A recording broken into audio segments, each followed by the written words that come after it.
Welcome back to Hoover. Butch Jones about to take the podium. We just had Butch Jones on set with us. And those who have, you Tennessee fans, you know this. Booger has been very hard on Tennessee this morning on local radio in Tennessee. On SportsCenter, you were very hard on them. Butch Jones heard it, knew it. And I thought what we just saw from him was the best media moments we've seen in 5 years from Butch Jones. I thought he was fantastic. Maybe I'm wrong here, but what did you think? I thought he was outstanding, Dar. And part of being a head coach is embracing responsibility. He's got a lot of responsibility on his plate. He's taken his team to 9 wins, but at the same time, they want to get to Atlanta and win the East. He understands that. If he wins 9 games again this year and doesn't win the East, the rumors are there. The people, the natives are not satisfied with not competing for an SEC championship. They just aren't. And that's why I asked him about what his message to his team was, because I feel like he's less focused about the outside noise of proving Tennessee, more focused about building the inside. And I thought that was interesting, his demeanor. Having a chip on your shoulder as a team has never been a bad thing. Yeah. If there's some doubters, that might rally the troops inside. Haters, huh? They say we got haters. It's time for Butch Jones at the podium as he will be introduced by the commissioner, Greg Sankey. Let's go there. Good afternoon. At the spring meetings this year, our next head coach became my reading list head coach. It used to be we had a head coach every year at media days. Would pass me in the hallways and we'd talk about what each were reading, and he'd read my book and I'd read his. Butch Jones asked me if I'd read the book of The Power of Positive Leadership, which he just finished, by John Gordon, and to hold myself accountable to Butch, I have finished that book. Butch Jones has led Tennessee to 3 straight bowl games, finishing this past year in the Music City Bowl with a victory over the Nebraska Cornhuskers back-to-back 9 or more wins in the last 2 seasons for the first time since 06-07. Finished the season ranked 22nd in the AP Top 25 Bowl, and since the start of last year, started 5-0. Sorry, catching myself back up. I also had the privilege to watch the Volunteers in the Battle at Bristol, which was one of the epic nights in college football, certainly for last year and probably over many decades. University of Tennessee head football coach Butch Jones.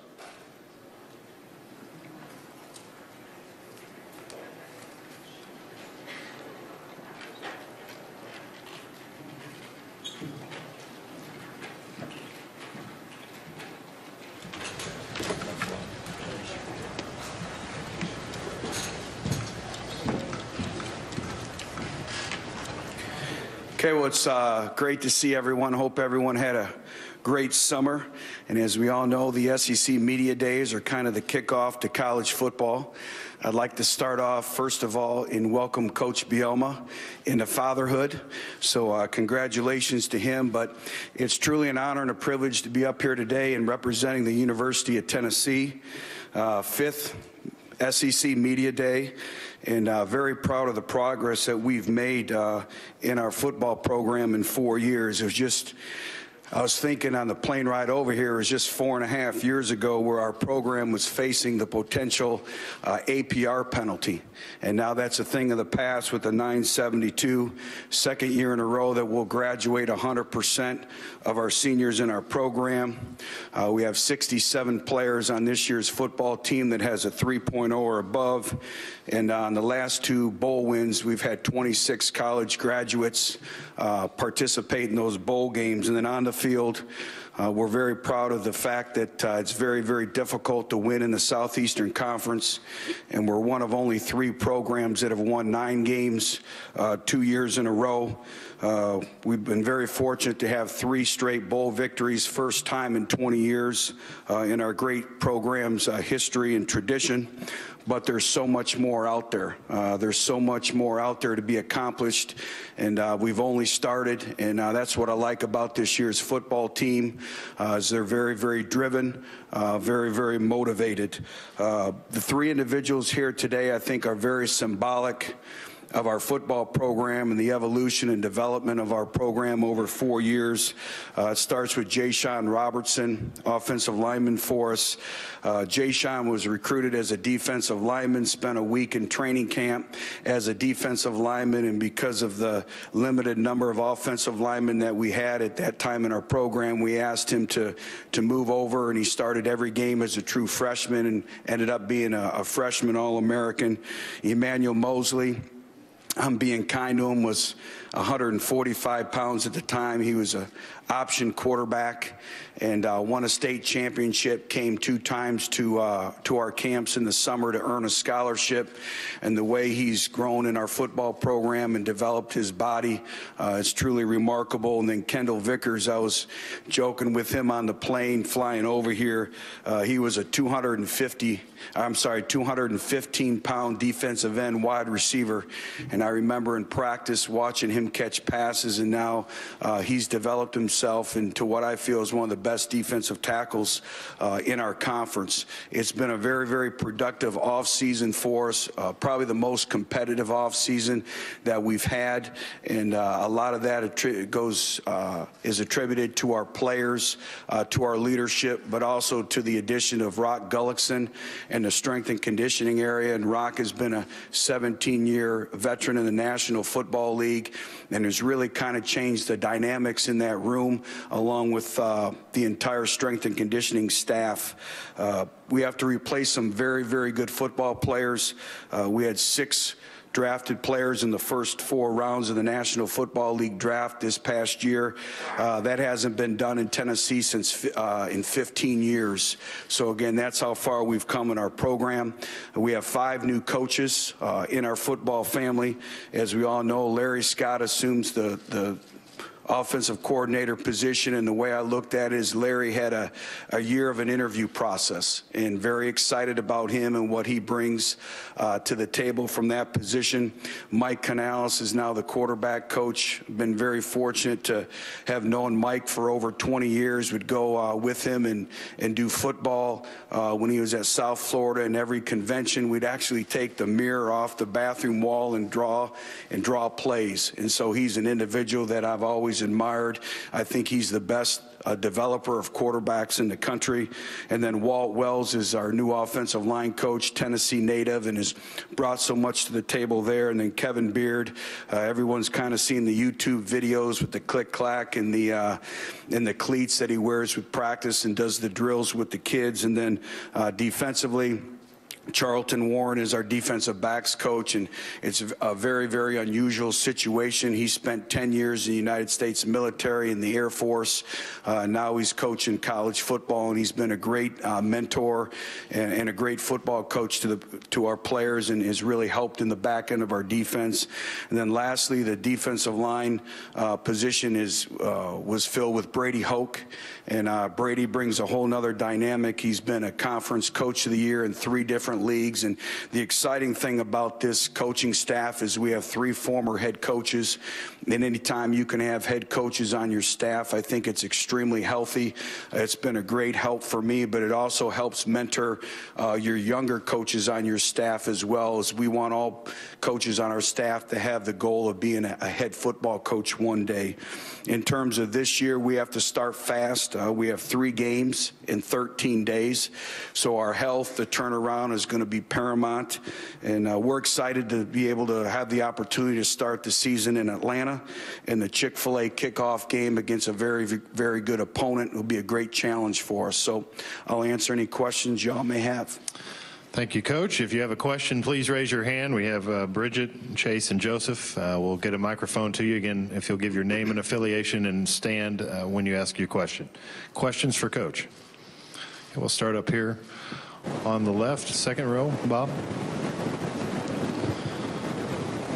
Hey, Coach. Bob Holt, Arkansas Democrat Gazette. Obviously, Josh Dobbs did a lot of stuff for you guys for a long time. What's it going to be like replacing him? What's your quarterback situation going into fall camp? Sure. Well, Again, you're replacing an individual who really leaves a legacy at the University of Tennessee, and Joshua Dobbs, and everything that he brought to the quarterback position. When he was drafted by the Pittsburgh Steelers, he was the highest drafted quarterback since Peyton Manning in our program's history. So he's brought a lot. But I'm really, really excited about the quarterbacks that we have in our program, and I think the competition at that position has really elevated the level of play of everyone else around them. You know, you have two kind of distinct different personalities. You have a young individual in Jarrett Garantano who's very energetic, very demonstrative, very passionate, and very, very talented. And then Quentin Dormady is a coach's son who's kind of been in our football program, and so a little bit different in terms of personality-wise, but these two individuals are very, very, very talented. And the great thing about these two individuals, we talked to our young football team about this all spring, is compete and don't compare. And they've been able to do that, but they also have the mutual respect towards each other, that they're still helping each other out, and that's been great to see. So I think it's a great issue to have. We will not name a starting quarterback until the time is right. I can't tell you what that is. That'll be decided, obviously, on the field when we start training camp. Okay, Coach, we'll go all the way in the back in the center section. Hey, Coach. Steve Moulton, 97.7 The Zone from Huntsville, Alabama. In terms of replacing leaders, both on offensive and defensive side of the football, how is that something that you've really combated at? Because Joshua Dobbs and, of course, Derek Barnett on the defensive side of the football, how have you gone about replacing those big leaders on your team? Well, as we know, leadership is the key to any successful football team, and we do have to replace some individuals there. But that's the exciting thing about this football team, is it's really been leadership by the entire team. It started with our 17 seniors. They've done a great job of really educating our younger players about the standards and the expectations within our football program. And this is probably the best collective leadership that we've had in our football program to date. And it gets back to the details and accountability and the toughness by which we've spoken about ever since we started our off-season program in January. So that part of it from a leadership perspective has been very, very good to see, in terms of it's been more of a collective, more a collaborative group effort than it's been in the past. Coach, we'll stay over here on our right on the aisle. Chase Goodred with NFL.com. Coach, I know last year Peyton Manning said he didn't have any interest in being a coach at the college level, but I know you talked to him. What indications has he given you, if any, that maybe at some point down the road he'd like to be a bigger part of the program in some capacity or another?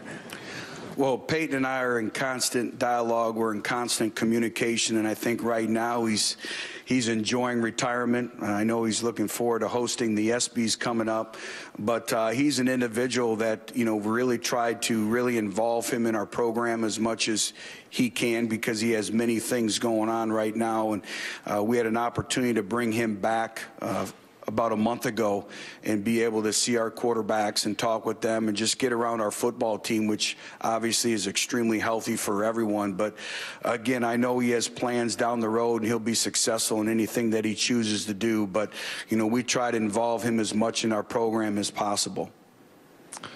Coach, we'll go in the center aisle, about midway back.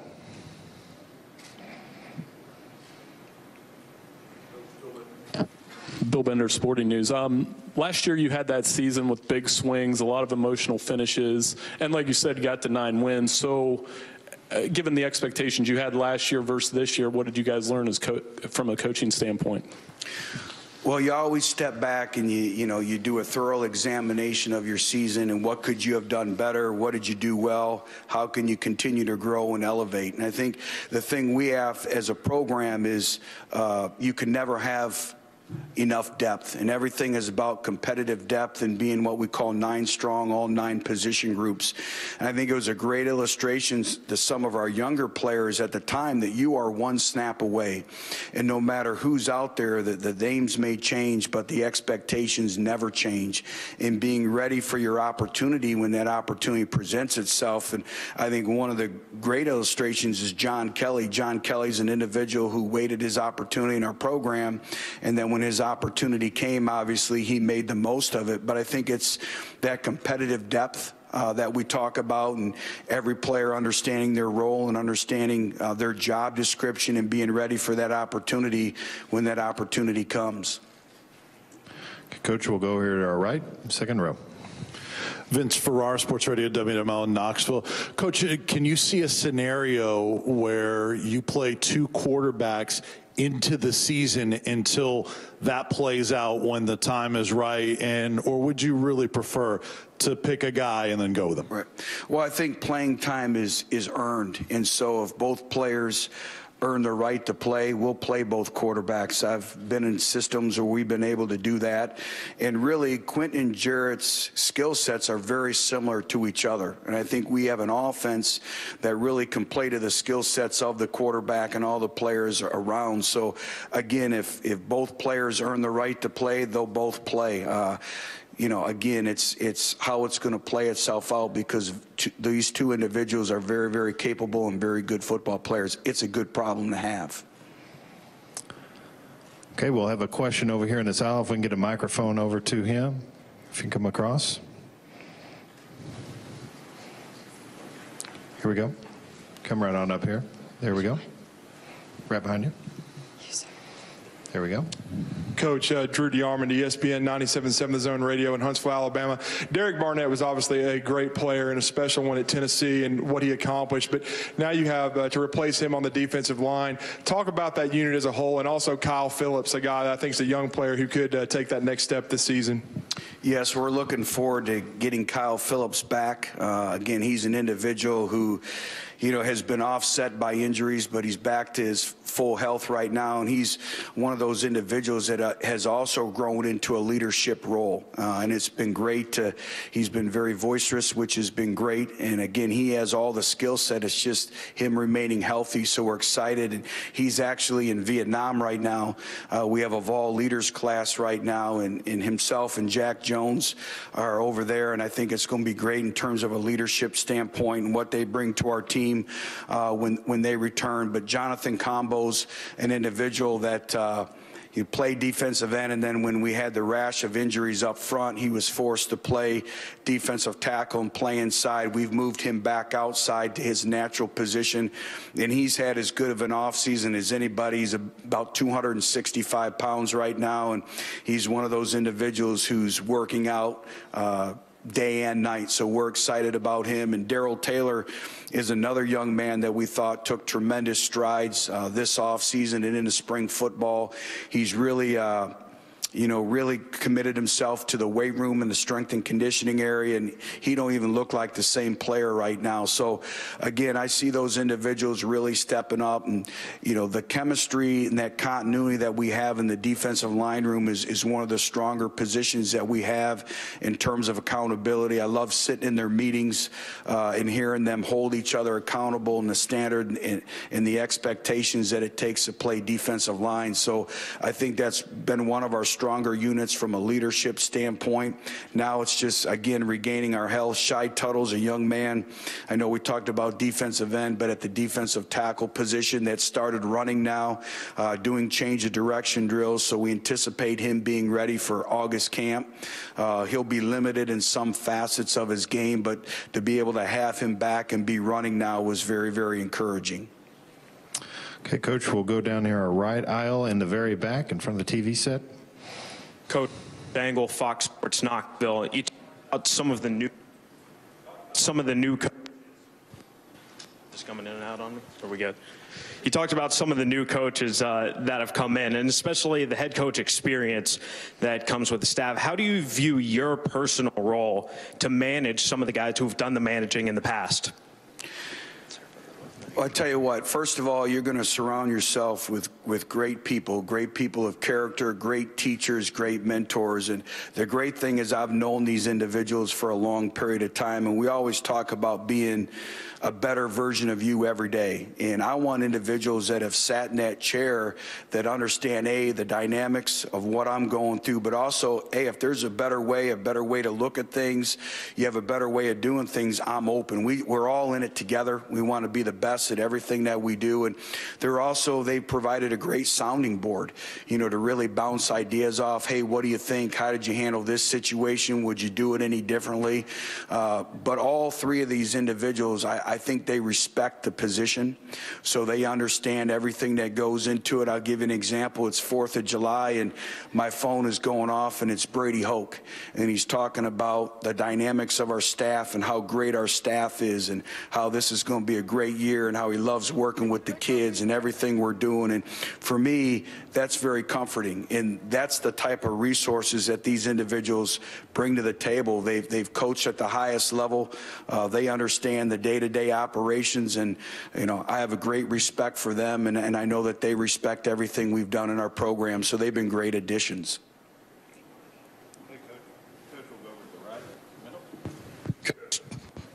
Coach, Julian Council, you fired the game Nashville. Considering the last season and the fact that you guys were a top 10 team and only finished 9-4, 22nd overall, do you view last season as a disappointment? I don't view it as a disappointment. The way I view it is, you know, we didn't accomplish everything that we set ourselves out to. And again, our goal every year is to win a championship and compete to win a championship. So was it a disappointment? No. Did we not accomplish some of the things we set out to do? Absolutely. We have to learn from the things that went wrong that we could have done better. But I think all you have to do is look at it's difficult to win, and it's difficult to win championships.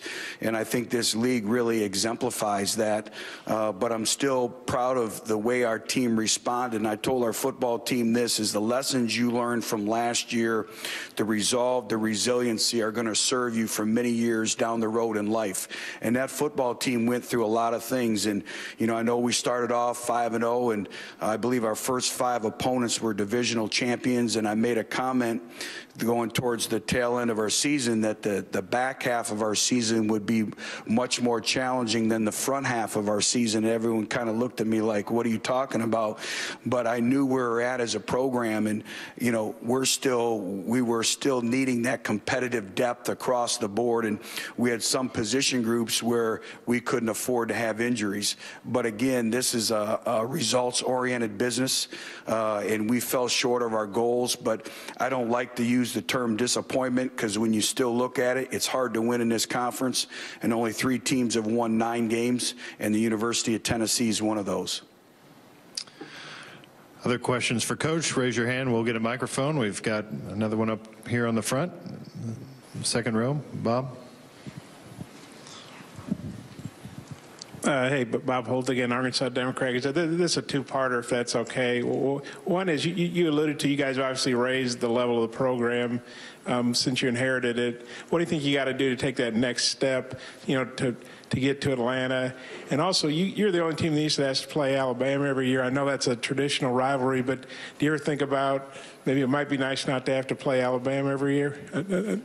Well, first of all, taking the next step, I think it's, you know, first of all, sustained success. And when we set off 4 years ago of building this program, we knew it wasn't going to be a quick fix, and we wanted to build something that would be, the foundation would be set for many, many years, and that foundation is set for success.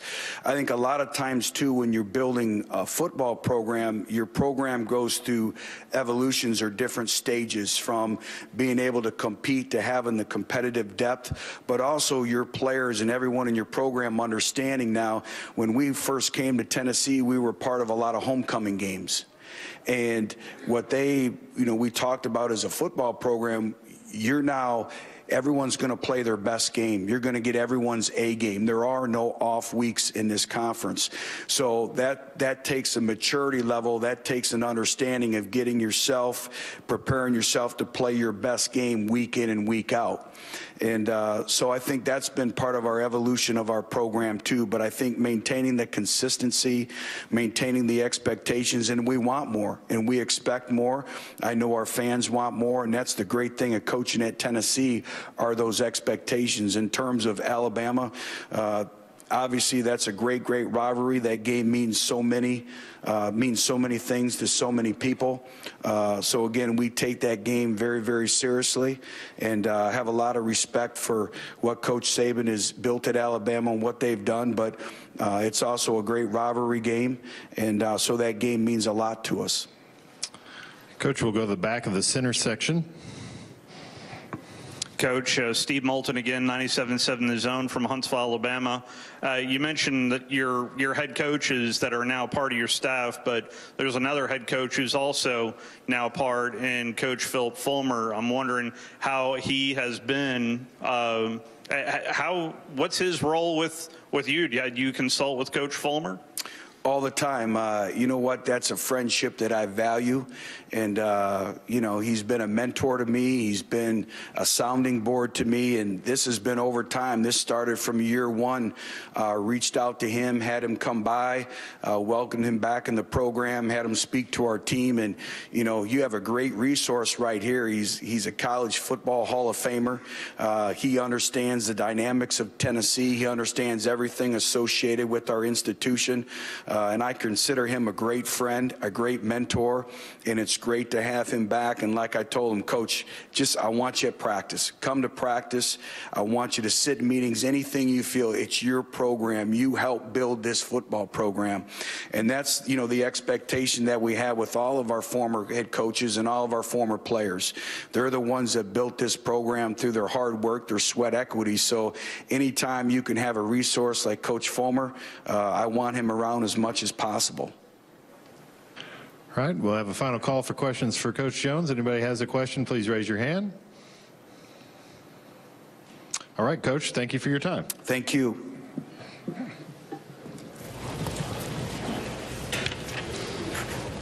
So with that, 3 coaches up, 3 coaches down. First 3 coaches of SEC Media Days 2017. We've got 4 more Tuesday, 4 Wednesday, and then 3 more, of course, on Thursday. So Butch Jones has kind of owned the last hour with us on the set and then at the podium. Overall thoughts of what you heard from him so far today? I think he handled everything today beautifully. He showed humanity. Yep. He showed humility.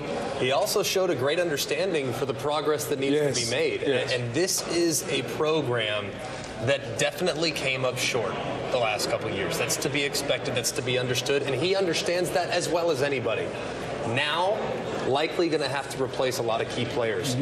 How do they replace those guys with younger talent and get those guys ready to play as soon as humanly possible? Because the expectations aren't going away. Yeah. He created them. Now he's got to deal with them. What's the biggest criticism of Butch Jones?